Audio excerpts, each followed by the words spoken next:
मी प्राची धाने। आज आपण मार्गशीर्ष मधील जे गुरुवार आहे त्या दिवशी जे व्रत महिलांकडून केलं जातं, जे महालक्ष्मी किंवा वैभव लक्ष्मी व्रत असं त्याला म्हटलं जातं, त्याविषयी आपण माहिती घेणार आहोत। आपण खरं पाहिलेलं आहे की देव आहे की नाही, देव आहे तर तो कुठे आहे, तो कसा दिसतो खरं, आणि काय तो आपल्या जे भक्त त्याचे जे असतात, जे विश्वास लोक त्याच्यावरती ठेवतात, त्यांच्या मदतीसाठी तो खरंच धावून येतो का, हे असे अनेक प्रश्न आपल्याला समाजामध्ये विचारलेले, उपस्थित राहिलेले, निर्माण झालेले आपण पाहत असतो। अर्थात हे अनेक प्रश्न अनुत्तरितच आहेत। कुठेतरी भयाकडून भक्तीकडे घेऊन जाण्याचा जो प्रयत्न हा नेहमी आणि सातत्याने केला जातो, हा त्याचाच एक प्रकार आहे। आपण पाहिलं असेल जशी सत्यनारायणाची कथा आहे, त्या कथेला ज्या पद्धतीने समाजामध्ये रूढ करण्याचा प्रयत्न हा केला गेला आहे, तसंच हे महालक्ष्मी किंवा वैभव लक्ष्मी हे व्रत आहे, हे सुद्धा त्याच पद्धतीने रूढ करण्याचा प्रयत्न गेले काही अनेक वर्षांपासून झालेला आपल्याला दिसतो। तर आज आपण ह्याच अशा वैभव लक्ष्मीचं जे व्रत आहे त्याची जी काही त्याचे नियम आहेत, त्याचा जो काही विधी आहे, त्याची जी कथा आहे, आणि ही कथा आपण यथोसांग आपण पूर्ण केल्याने, ती वाचल्याने, त्याच्यामध्ये जे नियम आहेत ते आपण सर्व पाळून जर ही व्रत आपण हे जे केलं, तर याला जी लागून फलश्रुती सांगितलेली आहे ती कशा पद्धतीची आहे, आणि खरंच ह्या अशा व्रतवैकल्यांचा काही उपयोग ह्या अशा पद्धतीचा, किंवा हे आपण असं करून, हे विधी आपण पार पडून, ह्या ज्या काही अनावश्यक बाबी आहेत हे करून खरंच याची जी फलश्रुती सांगितलेली आहे त्या पद्धतीने त्याचा काहीतरी जो काही फायदा आहे किंवा ती फलश्रुती आपल्याला प्राप्त होते का, हे आपण याच्यातून आज प्रश्न याच्यातनं जे उपस्थित राहतात त्याकडे आपण लक्ष ते केंद्रित करण्याचा प्रयत्न आपण करणार आहोत। मार्गशीर्ष गुरुवार, महालक्ष्मी व्रत किंवा त्याला वैभव लक्ष्मी व्रत असं देखील म्हटलं जातं। लक्ष्मी म्हणजे धनाची, संपत्तीची देवता। आपण हे अनेक वर्ष, पिढ्यानपिढ्या आपण हे ऐकत आलेलो आहे। म्हणजेच काय की धन जे आपल्याला प्राप्त होतं, संपत्ती जी आपल्याला मिळते, तर त्याची जी मुख्य देवता आहे ही लक्ष्मी, ही देवी मानली जाते। आणि ह्या लक्ष्मीचा आपल्यावरती, आपल्या कुटुंबावरती सदैव तिचं जो वास आहे हा तिचा राहावा आपल्यामध्ये, आणि जो काही संपत्ती, धन ही आहे याच्यामध्ये वाढ होत राहावी, ह्यासाठी महालक्ष्मीची ही जी अशी व्रत आहेत हे आपण केले जातात, हे आपण पाहिलेलं आहे। पण हे होणार कसं, म्हणजे की ह्या सगळ्या गोष्टी ज्या आहेत की हे व्रत पार कसे पडायचे, याचे नियम काय, याची जी कथा आहे ती कोणती आहे, याची जी फलश्रुती आहे ती कुठे आपल्याला लिहिलेली आहे, तर याचं एक छोटंसं पुस्तक वैभव लक्ष्मी किंवा महालक्ष्मी व्रताचं हे पुस्तक मिळतं, आणि त्याच्यामध्ये ही सगळी माहिती खरं तर दिलेली असते। आणि याचं ही पद्धतच आहे ह्या अशा व्रत आणि वैकल्यांची, की याचे एक विशिष्ट याचे नियम असतात, मग त्या नियमाप्रमाणे त्याचे ते विधी पार पाडावे लागतात। मग त्याच्यामध्ये एखादी कथा सांगितलेली असते जी फार पुरातन आणि पूर्वीच्या काळातली आहे असं तिथे संबोधलेलं असतं, आणि ही कथा त्याच्यामध्ये दाखवल्या जातं की ह्या लक्ष्मीचा अवमान केल्याने कशा प्रकारे त्या एखाद्या व्यक्तीचं किंवा तिच्या कुटुंबाचं नुकसान झालेलं असतं, आणि पुन्हा एकदा ही जर वैभव लक्ष्मीचं हे व्रत आहे हे जर आपण नियमानुसार आपण जर पार पाडलं, तर त्याची जी फलश्रुती आहे ही पुन्हा एकदा कुठेतरी आपल्याला धनसंपत्ती युक्त आपलं जे जीवन आहे ते बनतं, आणि त्या माध्यमातून हे किती चांगलं आहे हे व्रत हे आपल्याला भासवलं आणि दाखवलं जातं। हाच नियम आहे, ह्याच एका व्रतासाठी नाही, तर अशा असंख्य व्रत आणि वैकल्य आहेत यांच्यासाठी हा नियम पाळला जातो। पण खरं तर हे व्रत आणि वैकल्य आपण पाहिलं असेल तर हे फार पुरातन किंवा फार जुन्या काळातले नाही आहेत, हे काही अलीकडच्या काही वर्षांमध्ये हे व्रत आणि वैकल्य हे आपल्या ज्या परंपरा आहेत किंवा ज्या संस्कृती ही जी आहे याच्यामध्ये आपल्याला कुठेतरी घातलेले आपल्याला दिसतात, आणि ते रूढ करण्याचा प्रयत्न हा केला जातो।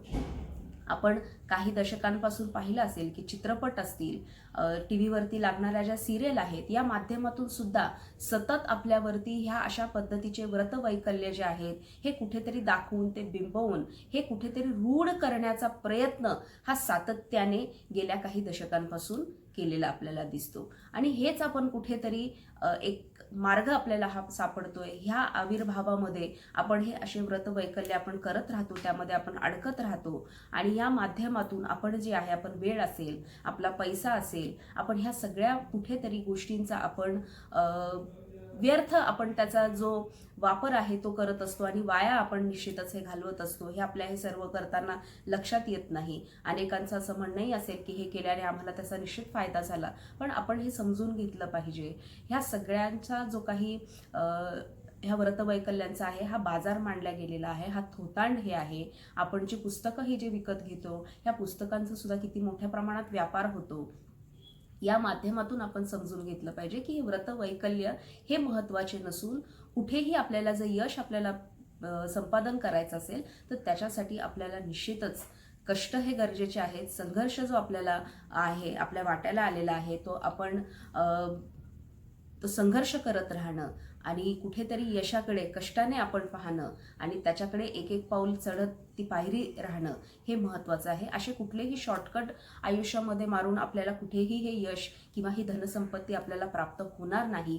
हा खरं तर आजच्या सांगण्याचा जो ह्या विषयातून महत्त्वाचा विषय आहे तो इथे आपण घेत आहोत. आणि ह्या अशा पद्धतीने आपण जर पाहिलं, जर नियम आपण याचे जर पाहिले ह्या अशा व्रत वैकल्यांचे, तर अनेक खरं तर नियम ह्या व्रतां आणि वैकल्यांना सांगितलेले असतात. पण जे वैभव लक्ष्मी हे व्रत आहे याच्यासाठी एक विशिष्ट त्यांनी नियमावली केलेली आहे आणि त्याच्यामधील काही नियम जे आहेत हे मी इथे आपल्याला सांगणार आहे. सर्वप्रथम तर हे जे मार्गशीर्ष महिन्यातले हे जे गुरुवार असतात, ह्या गुरुवारी ही वैभव लक्ष्मीची पूजा पार पाडली जाते. त्याच्यामुळे मार्गशीर्ष महिन्यातल्या पहिल्या गुरुवारी ही पूजा सुरुवात करायला लागते आणि याचं उद्यापन, याचा शेवट जो आहे तो मार्गशीर्ष महिन्यातल्या शेवटच्या गुरुवारी करावा, असा हा याचा पहिला नियम आहे. याचा दुसरा जो नियम आहे म्हणजे आता हे व्रत कुणी करायचं, तर हे व्रत ज्या कुमारिका असतील, सवाष्णी असतील, ज्या किंवा पुरुष आहेत यांनीच हे व्रत करावं. म्हणजे हे 3 घटक सोडून त्या व्यतिरिक्त हे व्रत कुणीही करू नये, सरळ सरळ हा सांगण्याचा उद्देश आहे. आणि कुठेतरी इथे आपण पाहतो की सर्व मानव हे एक समान आहेत आपण जेव्हा म्हणतो, तर अशा पद्धतीने ह्या व्रत वैकल्याच्या माध्यमातून हा कुठेतरी एक भेद निर्माण करण्याचा फार मोठा प्रयत्न ह्या व्रतांमधून केला जातो. आणि केवळ ज्या कुमारिका आहेत किंवा ज्या सवाशीण महिला आहेत किंवा पुरुष आहेत यांनीच हे व्रत करावं, असा हा नियम याचा दिलेला आहे. यात असंही सांगितलं जातं की कांदा असेल, लसूण असेल, हे आपण वर्ज करावं. म्हणजे गुरुवारच्या आदल्या दिवशीपासून आपण कांदा लसूण खाऊ नये, मांसाहार आपण करू नये आणि जो हा व्रत ज्या दिवशी आहे त्या दिवशी उपवास आपण पाळावा आणि ह्या दिवशी फक्त दूध आणि फळ यांचंच सेवन आपण करायला पाहिजे. आणि संध्याकाळी जेव्हा आपण हा उपवास सोडतो तेव्हा आपण मिष्टान्न, पंचपक्वान्न आपण करून खावीत, असा याचा हा नियम त्याच्यामध्ये एक दिलेला आहे. हे व्रत जर आपल्याला करता येत नसेल, काही अडचणी आपल्याला जर निर्माण झाल्या असतील, तर हे एखाद्या जे काही लक्ष्मी भक्त आहेत किंवा ज्यांनी ह्या अशा व्रत वैकल्य त्यांनी केलेली आहेत त्यांच्याकडून ही पूजा विधी हे त्या दिवशीचं करून घ्यावं असं सांगण्यात येतं. म्हणजे काय, तर जी काही पुस्तक ह्या वैभव लक्ष्मीचं दिल्या जातं किंवा जो काही विधी, जी पूजा मांडली जाते ही त्या व्यक्तींकडून करून घ्यावी. पण जो उपवास आहे तो आपण करावा आणि आपल्या फक्त मनोभावे आपण हे करतोय हे आपण कुठेतरी विचार करावा आणि तिराहित व्यक्तीकडून हे करून घ्यावं व्रत, असं त्याच्यामध्ये सांगितलं गेलेलं आहे. मग इथे सर्वात महत्त्वाचा प्रश्न हा उद्भवतो की जी व्यक्ती हे सगळं आपल्यासाठी करणार आहे, मग याची फलश्रुती त्या व्यक्तीला मिळणार आहे की आपण फक्त काहीतरी आपल्याला अडचणी आहेत म्हणून आपण लांब न पाहतोय, पण आपण मनोभावे आपण त्याच्यामध्ये आपण सहभागी आहोत असा आपण विचार करतो, त्याला हे फळ मिळणार आहे? हा सुद्धा एक फार महत्त्वाचा इथे प्रश्न निर्माण होतो. याच्या पुढे आपण जेव्हा जातो तर हे आपण जे काही नियम आपण पाहिलेले आहेत, तर ह्या व्यतिरिक्तही अनेक नियम काही लोक स्वतःहून निर्माण करतात, काही त्याच्यामध्ये आणखीन कालांतराने त्याच्यामध्ये नियम टाकले जातात, ते वाढवले जातात, ते आणखीन कठोर केले जातात. म्हणजे ह्या सगळ्या गोष्टी ज्या आहेत ह्या फक्त क्लेशदायक आणि त्रासदायक आहेत. हे करत असताना कुठेतरी ते व्रत करणारी व्यक्ती इनी आनंदी आणि कुठेतरी शांत मनातनं आतमधनं राहायला हवं, हे सुद्धा काही वेळेला सांगण्यात येतं. म्हणजे एखादी व्यक्ती अडचणीत असते म्हणून अशा व्रत वैकल्यांकडे ती वळत असते आणि अशा वेळेला तिने आनंदी राहावं, ही जी अपेक्षा आहे ही केली जाते. म्हणजे हे कुठेतरी त्या भावनेच्या असणाऱ्या विरोधात आहे, पण तरीही लोक समाधान आपल्याला मिळतं, याच्यातून काहीतरी फलश्रुती आपल्याला मिळेल या हेतूने ते करत असतात. हे सर्व करत असताना आता पूजा विधी खरं तर मला इथे त्या वैभव लक्ष्मीची किंवा महालक्ष्मीची सांगण्याची आवश्यकता नाहीये, कारण अनेक जण ते करत असतात. काही वर्षांपूर्वी मी सुद्धा त्या विधी किंवा हे जे काही व्रतवैकल्य आहेत हे केलेले आहेत. त्याच्यामुळे ते करताना सुद्धा आपण म्हणतो, पण जो काही आपल्यावरती जो मानसिक ताण असतो हा सुद्धा फार मोठ्या प्रमाणात असतो. ते विधिवत झालं पाहिजे, तो कलश जसा सांगितलेला आहे तसा तो ठेवला गेला पाहिजे. मग त्याचं जे काही तोंड आहे त्या कलशाचं हे कुठे पाहिजे, तो जो त्याच्यावरती नारळ आपण ठेवतो तो कशा पद्धतीने ठेवला पाहिजे, त्याच्यावरती स्वस्तिक काढला पाहिजे, ओम काढला पाहिजे, जी काही खायची जी पानं असतात ती पानं किंवा आंब्याची जी पानं असतात ती त्या कलशाला आपण लावली पाहिजे, त्या कलशाचंही पूजन झालं पाहिजे. खाली कुठेतरी तांदूळ किंवा गहू असतो त्याची रास ठेवून त्याचं वर्तुळ काढून त्याच्यावरती तो कलश ठेवला जातो. म्हणजे असंख्य भानगडी ह्या याच्यामध्ये सुद्धा असतात. आणि ती तयारी करण्यासाठी मग ते लक्ष्मी यंत्र असेल किंवा लक्ष्मीची मूर्ती असेल ती तिथे ठेवायची, मग ती पूजायची. तिच्यासाठी आपण वेगवेगळ्या प्रकारचे नैवेद्य तिथे लागतात, फळं तिच्या समोर ठेवावी लागतात. म्हणजे हा विधी हा आहे, जर सर्वसामान्य व्यक्तींनी जर आपण पाहिलं, जर करायचं असेल तर तिच्या निश्चितच लक्ष्मी तिच्यावरती प्रसन्न होण्याआधी कुठेतरी तिच्या खिशाला चाट नक्की बसणार आहे. आणि हे करण्यासाठी पुन्हा एकदा जसे नियम याच्यामध्ये बदल होत असतात किंवा त्याच्यामध्ये काही अजून जाचक नियम लागू केले जातात, तसे ह्या पूजा ही जी विधी आहे त्याचं सुद्धा कालांतराने त्याच्यामध्येही अनेक बदल घडत जातात. आपण तिथे काय प्रसाद ठेवावा, त्याच्यामध्ये काय आपण त्याची जी काही पूजा आहे ती कशा पद्धतीने मांडली जावी. आणि हा विधी हा आहे हा प्रत्येक व्यक्तीच्या ऐपतीनुसार किंवा त्या व्यक्तीच्या स्थितीनुसार सुद्धा बदलत असतो. कुणी अगदी साधेपणाने जरी करण्याचा प्रयत्न केला तरी 5 फळं असतील किंवा ते जे काही वैभव लक्ष्मीचं जी काही मांडणी आहे ही सगळी ती तर करणं भागच आहे. हे पुस्तक त्याच्यावरती जे आहे ते घेणं भाग आहे, कारण त्याच्यामध्येच ही कथा जी आहे, जी ह्या वैभव लक्ष्मी व्रताला जोडून आलेली आहे ती सांगितल्या गेलेली आहे. त्याची फलश्रुती देखील त्यातच आपल्याला सांगितलेली असते. ते घेणं आपल्याला बंधनकारक आहे. आणि हे सगळं करत असताना हा जो सगळा जो काही प्रवास आहे, हे नियम पाळणं, हे विधी पार पाडणं, याच्यानंतर येते तो सगळ्यात महत्त्वाचा भाग, जो याची जी कथा सांगितलेली आहे. ही कथा अगदी थोडक्यात खरं तर मी इथे सांगणार आहे, कारण ती कथा ही बरीच मोठी आहे तशी. आणि त्या पुस्तकामध्ये जे वैभव लक्ष्मीचं व्रत हे केलं जातं त्यामध्ये ती सांगितलेली आहे. एक भद्राश्रव नावाचा राजा होता आणि तो सौराष्ट्राच्या त्या परिसरामध्ये अनेक वर्षांपूर्वी द्वापार युगात वगैरे असं काहीतरी होऊन गेला असं ते सांगितलेलं आहे. आणि त्याची पत्नी सुरतचंद्रिका ही राणी होती. आणि एकूणच म्हणजे सर्व त्यांचं संपन्न होतं. तो राजासुद्धा फार नीतिमत्तेने राज्य करत होता. अनेक वेदांचं वगैरे वगैरे त्याला फार ज्ञान होतं. हे सगळं त्याच्यामध्ये सुरुवातीलाच सांगितलेलं आहे. त्यांना 8 एकूण अपत्य होती, त्यातले 7 जे होते ते मुलं होती. आणि त्यांची 8वी जी होती ही त्यांना मुलगी झालेली होती आणि त्या मुलीचं नाव श्यामबाला असं त्यांनी ठेवलेलं होतं. म्हणजे हे सगळं होत असताना हे किती संपन्न हे राज्य होतं हे सांगितलं गेलेलं होतं. त्याच्यामुळे आपल्याला प्रश्न पडतो की हे असं जर एवढं सुबत्ता असलेला हा राजा राणी, त्यांचं कुटुंब असेल आणि त्यांचं राज्य असेल, तर इथे ह्या वैभव लक्ष्मी व्रताची काय आवश्यकता आहे. तर पुढे याच्यामध्ये गंमत अशी आहे की एक दिवस लक्ष्मीला असं वाटतं की ह्या राजाच्या राज्यामध्ये आपण काही दिवस जाऊन राहावं. आणि ही लक्ष्मी जी आहे ती एका म्हाताऱ्या वृद्धेचं ती रूप घेते आणि ह्या राजाच्या राज्यामध्ये जाते आणि ती राणी जी असते तिच्या महालामध्ये ती जाते. जेव्हा ती तिथे जाते तेव्हा तिला तिथे एक दासी दिसते आणि त्या दासीला ती आपल्याला राणीला भेटायचं आहे, म्हणजे सुरत चंद्रिकेला भेटायचं आहे असं सांगते. पण तिचा एकच तो एकंदरीत अवतार पाहून ती जी दासी असते ती तिला म्हणते की राणी रागवेल, तू बाजूला उभी राहा. आणि याचा कुठेतरी त्या जे लक्ष्मी ज्या म्हातारीचं रूप घेऊन आलेली असती आणि त्या म्हातारीचं नाव कमलाबाई असं दाखवलेलं आहे, तर तिला कुठेतरी राग येतो. म्हणजे पहा, ही लक्ष्मी देवी आहे आणि ती स्वतःहून एकतर इथे आलेली आहे आणि तिने वेश धारण करताना तिने एका फार अगदी गरीब म्हातारीचा वेश धारण केलेला आहे आणि तिला राणी भेटू शकत नाही, तिचा असा अवतार आहे, तिची दशा आहे. म्हणून हे जेव्हा दासी सांगते तेव्हा ह्या लक्ष्मीला राग येतो आणि तिचा अवमान झाल्यासारखा वाटतो. आणि तेव्हा ती त्या दासीला एक गोष्ट सांगते की तुझी ही राणी जी आहे ही गेल्या जन्मी एका वैश्याची पत्नी होती आणि त्यांच्यामध्ये खूप वाद भांडणं त्यांच्यामध्ये व्हायचे, कारण त्यांची परिस्थिती त्यांची व्यवस्थित नव्हती. आणि असंच एक दिवस भांडणं झाली म्हणून ही जी राणी आहे ती निघून जंगलामध्ये आली आणि तिची माझी भेट झाली आणि मी तिला वैभव लक्ष्मीचे व्रत सांगितले, ते तिने अगदी यथासांग पद्धतीने तिने पार पाडले. आणि ती परत जेव्हा पुन्हा गेली तर तेव्हा त्यांचं अगदी ऐश्वर्य संपन्न असं त्यांचं जे काही जीवन आहे हे झालं होतं. धनधान्यांनी सर्व काही युक्त असं त्यांचं जीवन होतं. आणि त्याचाच जो काही महिमा आहे त्या व्रताचा, तोच त्यांच्या ह्या येणाऱ्या पुढच्या जन्मामध्ये त्यांना मिळालेला आहे. आणि म्हणून राजा आणि राणी या रूपामध्ये त्यांचा जन्म झालेला आहे आणि म्हणून ते हे सगळं वैभव जे आहे ते उपभोगत आहेत. आणि कुठेतरी हे ऐकून ती दासी सुद्धा थोडीशी उत्सुक होते आणि तेवढ्यातच ती राणी बाहेर येते आणि ती राणी त्या म्हातारीकडे पाहून तिचा पुन्हा एकदा स्वतःहून अपमान शाब्दिक करते आणि तिला निघून जाण्यासाठी सांगते. आणि रागावून ती जेव्हा ती म्हातारी निघून जात असते तेव्हा त्यांची जी मुलगी आहे राजा राणीची श्यामबाला, ही धावत येते आणि ही त्या म्हाताऱ्या लक्ष्मीला ती थांबवते आणि तिची माफी मागते.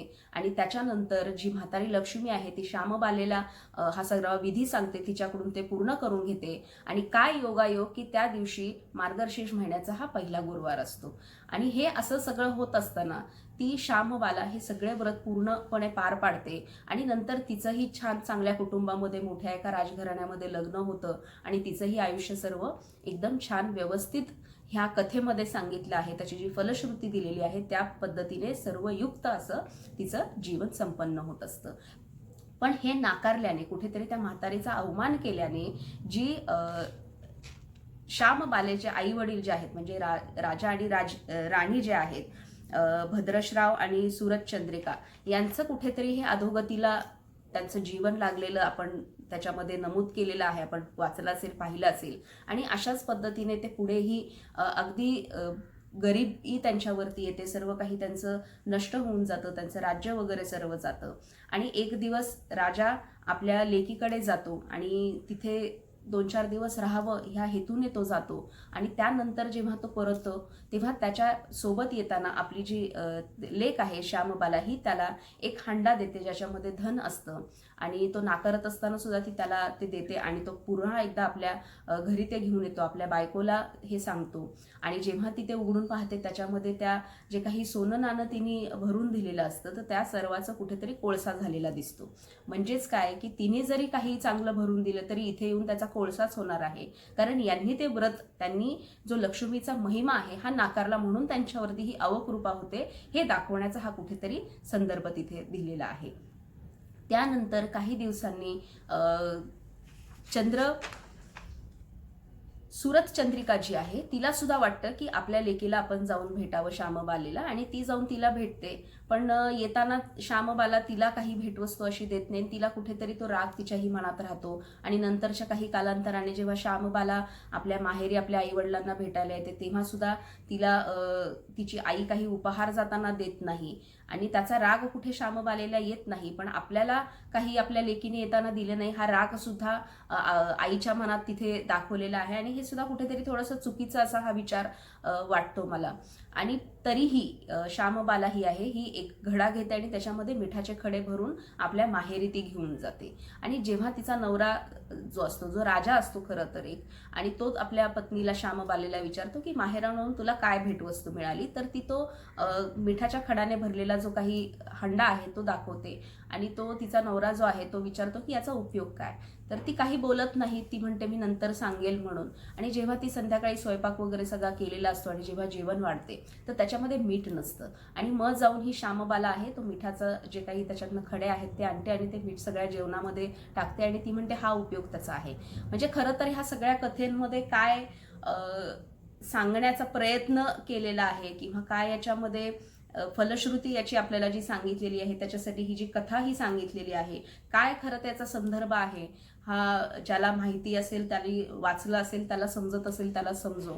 पण कुठेही ही जी कथा ही सांगितलेली आहे, जशी आपण सत्यनारायणाची कथा आपण पाहतो, एक कुठेतरी भय निर्माण करायचं की हे असं केलं नाही तर असं होईल. आणि जर आपण हे व्रत किंवा हे वैकल्य आपण जर केलं तर कशा पद्धतीने आपली भरभराट होईल हे सांगण्याचा जो प्रयत्न ह्या सर्वांच्या माध्यमातून केला जातो, हा कुठेतरी एक मानवाची जी मानसिक परिस्थिती आहे त्याचा घेतलेला गैरफायदा निश्चितच असतो. आणि मगाशी मी सांगितलं त्या पद्धतीने भयाकडून भक्तीकडे हे जे घेण्याचं जे हे रूढ, ह्या प्रथा आणि परंपरा ह्या व्रतवैकल्यांमधून, ह्या अशा कथेंमधून निर्माण झालेल्या आहेत, त्याचं कुठेतरी ह्या फोपावत आहेत, ह्या वाढत आहेत. आणि याच्यातून खरं तर काय निष्पन्न होतं हा विचार सर्वसामान्यांनी करणं, हा प्रश्न त्यांना निर्माण होणं, त्याची चिकित्सा आपल्याला करणं हे फार महत्त्वाचं आणि काळाची गरज झालेली आहे. जसं आपण पाहतो की आज सुद्धा आपण जर चित्रपट आणि सिरियल आपण पाहिले, मला वाटतं 70-80च्या दशकामध्ये हे फार मोठं प्रमाण वाढलं होतं की वैष्णोदेवी असेल किंवा संतोषीमा असेल, महालक्ष्मी असेल, महादेव असेल, हे सगळे विष्णूचे अवतार आहेत. ह्या सगळ्यांचे जे चित्रपट किंवा टी व्हीच्या माध्यमातून, सिरियलच्या माध्यमातून जे काही आजपर्यंत आपल्यावरती बिंबवण्यात येत आहे की हे आपण केलंच पाहिजे आणि ह्या पद्धतीने जे काही संकट आहे हे सगळं आपल्यावरचं दूर होतं आणि कशा पद्धतीने आपल्याला जर दारिद्र्य आलं असेल तर आपल्याला कसं धनसंपत्ती ह्या माध्यमातून, ह्या व्रतवैकल्यांमधून आपल्याला मिळू शकते हे सांगितलं जातं. आणि याचा सर्वाधिक जो काही भार आहे, जो बोजा आहे, हा महिलांच्या अंगी असतो आणि त्यांच्यावरती हे लादल्या जातं. त्यांनी हे करावं कुटुंबासाठी, कुटुंबाच्या वृद्धीसाठी, आपल्या घरातल्या लोकांसाठी, आपली परिस्थिती सुधारावी म्हणून. आणि हे व्रत आणि वैकल्य आहेत हे अशा पद्धतीने महिलांकडून करून घेतले जातात आणि त्या सुद्धा आनंदाने. आपण काहीतरी फार मोठं आपण कार्य करत आहोत अशा आविर्भावामध्ये त्या सुद्धा हे करत राहतात. पण आपण यामध्ये कधी आपण पाहतो का की हे जे व्रत आपण करतो याचं जे काही नियम सांगितलेले आहेत, याचा जो विधी सांगितलेला आहे किंवा ही जी कथा सांगितलेली आहे आणि त्याच्यावरती जी फलश्रुती सांगितलेली आहे, यांचा कुठेतरी काहीतरी संदर्भ किंवा संबंध यांचा जोडतो का? आणि आपण अनावश्यकपणे हे सगळं का करत असतो? म्हणजे आपण साधी गोष्ट आहे की आपल्याला सवय लावली आहे किंवा ती एक सवय लावून दिलेली आहे की आपण फक्त हे केलं, आपण देव प्रसन्न केले, आपण त्या जे काही देव आपल्याला माहिती आहेत की ठराविक देव ठराविक वार दिलेले आहेत वाटून, त्यांचे काहीतरी ठराविक कार्य आहे ते त्यांना, त्यांच्या जो भाग त्यांचा आहे तो त्यांना सोपून दिलेला आहे आणि आपण त्यांना प्रसन्न केलं म्हणजे त्या पद्धतीने आपल्याला त्या त्या क्षेत्रामध्ये ते तसं यश आपल्याला प्राप्त होईल. पण हे करत असताना आपल्याला कुठेतरी कष्टाची जोड यासाठी लागते, कुठेतरी आपल्याला शिकून सवरून आपल्याला त्या त्या विविध क्षेत्रांमध्ये आपल्याला आपलं जे ज्ञान आहे हे संपादन करून आपल्याला कार्य करावं लागतं आणि त्याच्यातूनच आपल्याला यश प्राप्ती होते. हे आपण न समजण्या इतपत अर्थातच आज आपण मूर्ख राहिलेलो नाही. आपण फक्त शिकून सवरून आपण सुशिक्षित झालोय आपण म्हणतो, पण आपण खरंच त्या प्रकारे आपण विचार करतो का? आपण ज्ञान संपादन करताना हे ज्ञान आपण कशासाठी आपण संपादन करतोय? आपल्याला वाचता येतं, आपल्याला लिहिता येतं, म्हणजे आपण हे असे व्रतवैकल्यासाठी तयार निर्माण केलेल्या कथा, पोथ्या, पुराणं आपण वाचावं यासाठी निश्चितच नाही. तर वैज्ञानिक दृष्टिकोनातून आपण कुठेतरी पाहून आपण ते ज्ञान संपादन करून आपण आपल्या मुलाबाळांना ज्या काही आवश्यक ज्या काही बाबी आहेत त्या कुठेतरी पूर्तता आपण करण्यासाठी आपण लक्ष खरं तर केंद्रित केलं पाहिजे. ऋण काढून ह्या देवतेला प्रसन्न करूनच सोडणार ह्या आविर्भावामध्ये आपण स्वतःच्या कुटुंबाचं, येणाऱ्या भविष्यातल्या पिढीचं आपण नुकसान तर करत नाही ना? हा खरं तर प्रश्न आपल्या सर्वांना कुठेतरी निर्माण होणं अत्यंत आवश्यक आहे. आणि कुठेतरी ह्या सगळ्या भाकड कथांच्या नादी लागून आपण नुकसान आपलं करून घेतोय. शिक्षणाने जे आपल्याला वाटा ज्या आपल्यासाठी ज्या निर्माण करून दिलेल्या आहेत, खुला करून दिलेल्या आहेत, त्याचा कुठेतरी आपण गैरवापर करतोय का हे पाहणं सुद्धा फार महत्त्वाचं आहे. माय बाप हो, आपण हे बंद करणं आवश्यक आहे. तुम्ही दिवसा ढवळ्या जी लोक आपल्याला मूर्खात काढण्याचा प्रयत्न करतात, जे आपल्याला भयाकडून भक्तीकडे नेण्यासाठी सातत्याने प्रयत्न करत असतात, अलगदपणे त्यांच्या जाळ्यात आपण अडकत आहोत. कुठेतरी ह्या लक्ष्मीचं व्रत करण्यासाठी किंवा असे असंख्य व्रत वैकल्य करण्यासाठी आपण वेळ आणि त्याचबरोबर आपण कष्टाने कमवलेले जी धनसंपत्ती आहे, आपली बुद्धी आहे, हे सगळं आपण विनाकारण आपण खर्च करत असतो. आणि त्याच्यातून खरं पाहायला गेलं तर येणारी जी फलश्रुती असते ही काहीच त्याच्यामध्ये आपल्याला मिळत नाही. आपण ह्या माध्यमातून आपण जेव्हा एक संदेश दिला जातो तो सुद्धा किती असमानता पसरवणारा संदेश आहे. म्हणजे हे पूजा विधी आपण जेव्हा याचे नियम पाहिले, हे कोणी करावेत कोणी करू नयेत हे सुद्धा त्याच्यामध्ये जेव्हा सांगितलं जातं, तेव्हा हा सुद्धा कुठेतरी आपापल्याच घरामध्ये, कुटुंबामध्ये, समाजामध्ये एक तेढ निर्माण करण्याचा, एक कुठेतरी भेदभाव निर्माण करण्याचा प्रयत्न हा केला जातो. आपण ह्या आविर्भावामध्ये असतो की आपण एखाद्या देवतेला आपण प्रसन्न करतोय, पण एखाद्या देवतेला प्रसन्न करता करता आपण जे आपल्या सोबत असतात, जे आपल्या कुटुंबातले घटक आहेत, जे आपल्या आडीनडीला आपल्या सुखदुःखामध्ये आपले सहभागी असतात, त्यांना तर आपण दुखवत नाही ना, हा विचार ह्या माध्यमातून आपण करायला कुठेतरी विसरतो. जेव्हा आपण सवाशिण म्हणतो आणि जेव्हा फक्त सवाशिणींनी किंवा कुमारिकेंनी आणि पुरुषांनी हा विधी करावा आपण जेव्हा म्हणतो, तेव्हा इतर जी आपली नाती असतात, जी ह्यामध्ये बसत नाहीत, त्यांना आपण किती यातना आणि मानसिक दुःख आपण देत असतो, हा विचार सुद्धा ह्या माध्यमातून कुठेतरी आपण सर्वांनी करावा असं मला वाटतं. आणि हे सगळं करत असताना आपण हा कष्टाचा जो पैसा आहे असा अनावश्यक बाबींवरती आपण न घालवता आपल्या कुटुंबाच्या आरोग्याकडे, प्रगतीकडे, शिक्षणाकडे, ह्या सगळ्या बाबींकडे लक्ष देणं फार महत्त्वाचं आहे. आणि यातून हे जे काही आपण विधी व्रत वैफल्य पार पाडतो, यातून खरं तर फलश्रुती जी सांगितलेली आहे तसं काहीही याच्यातून मिळत नाही. उलटा आपल्या खिशातून यासाठी पैसा खर्च होतो आणि त्याचं जे काही शेवट त्याच्यातून जो काही हिशोब आपण फलश्रुतीचा काढलेला असतो, हा निश्चितच कुठेतरी झिरो असतो. आणि हे आपण समजून घेतलं पाहिजे. काहीतरी मिळवण्याच्या नादात आपण खूप काही गमवत नाही ना, हा विचार सुद्धा आपण आज करणं फार महत्त्वाचं आहे. मुळात जो हयातच नाही, आपण त्याला प्रसन्न करण्यासाठी दगडावर आपण डोकं आपटण्याचं काम आपण करत असतो. म्हणून आपण जागं होणं गरजेचं आहे. हे जे अशा पद्धतीचे जे व्रत वैकल्य आहेत जे आपण करत असतो, आता जो मार्गशीर्ष महिना आहे, जो गुरुवार हे व्रत आपण महिला तर फार मोठ्या प्रमाणात करत असतात, जे वैभव लक्ष्मीचं व्रत असेल, हे असे व्रत कुठेतरी याची चिकित्सा व्हावी. हे खरंच जी काही कथा मांडलेली आहे त्यात काही तथ्य आहे का, हे आपण समजून घेऊन अशा अनावश्यक रूढी परंपरा ज्या विनाकारण अलीकडच्या काळामध्ये निर्माण केल्या गेलेल्या आहेत, आपली पोट भरण्याची साधन म्हणून काही लोकांनी त्याचा व्यापार आणि व्यवसाय केलेला आहे, ते कुठेतरी बंद करणं आवश्यक आहे. आणि हे जर होत नसेल तर काळाच्या ओघामध्ये संपूर्ण समाज याच्यामध्ये अशाच पद्धतीने अडकून राहणार आहे आणि याच्यातून आपली प्रगती होण्यापेक्षा ही प्रगती खुंटणार आहे, हे आपण लक्षात घेतलं पाहिजे. आणि हे करत असताना कुठेतरी महात्मा ज्योतिबा फुले आणि सावित्रीबाई फुले यांनी जे शैक्षणिक कार्य खास करून आपल्या महिलांसाठी, बहुजन वर्गासाठी, जे वंचित आहेत, पीडित आहेत, त्यांच्यासाठी जो मार्ग हा शिक्षणाचा खुला करून दिला होता, तो अशा ह्या अनावश्यक रूढी परंपरांमध्ये आपण अडकून पडू नये, अधोगतीकडे समाज जाऊ नये, यासाठी त्यांनी हा प्रयत्न केला होता. पण आपण शिक्षण घेऊन आपण त्याचा गैरवापर आपण करत आहोत आणि अनावश्यक ह्या बाबी ज्या लिखित स्वरूपात आपल्याला दिलेल्या आहेत, त्याचे हे जे विधी आहेत, ह्या अशा विचित्र ह्या कथा ज्या आहेत की ज्याचा काहीही संदर्भ किंवा त्याचा संबंध कशाचीही नसतो, त्या वाचनामध्ये आणि हे गूढ अभ्यासण्यामध्ये आपण कुठेतरी विनाकारण वेळ घालवत असतो. त्याच्यामुळे हे होऊ नये. समाज जो अधोगतीकडे अशा कृतींमधनं जात असतो, तो कुठेतरी ह्या प्रथा अनावश्यक ज्या आहेत, हे जे काही व्रतवैकल्य आहेत, हे खरं तर बंद करावेत. आणि जो खरा प्रगतीचा, परिवर्तनाचा मार्ग आपल्या महानायक आणि महानायकांनी आपल्याला दाखवलेला आहे की ज्याच्यातून समाजाची कुठेतरी प्रगती होईल, आपल्या कुटुंबाची प्रगती होईल, तो मार्ग निश्चितच आपण अवलंबावा अशी मी इच्छा व्यक्त करते आणि इथेच थांबते. जय भारत.